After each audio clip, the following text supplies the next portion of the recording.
Alright mga bro, so continue CHB laying tayo mga bro. Yan yung pinaka last part nating CHB laying mga bro. Kasi 5 patong lang yan, 5 patong lang yan mga bro. Alright mga bro. So yan.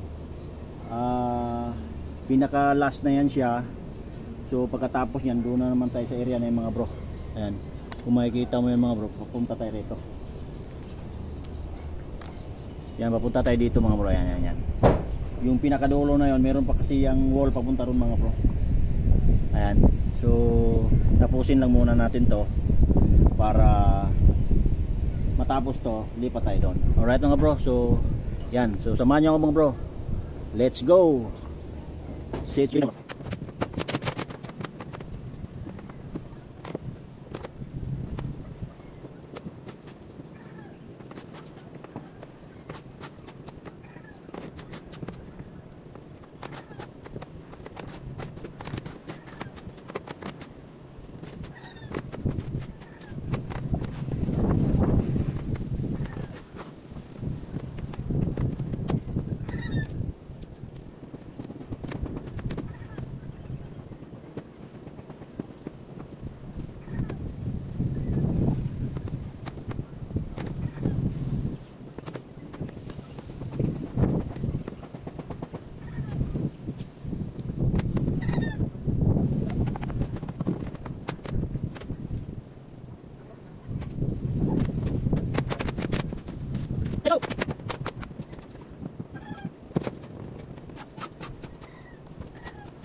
Alright mga bro, so ito yung pinaka final height niya mga bro. So yan yung pinaka firewall niya mga bro. Alright mga bro, so 5 patong yan siya. Ang height yan mga bro 110. Alright mga bro, so totally 110 yung naidagdag natin dito para magkaroon tayo ng streamline papunta doon. Alright mga bro, pa-drop papunta doon. Alright mga bro, so after nito mga bro, meron pa po tayong lalagyan ng CHB laying dito sa portion na to mga bro. Ayan. Para maitaas natin ng kahit mga 4 na patong dito mga bro.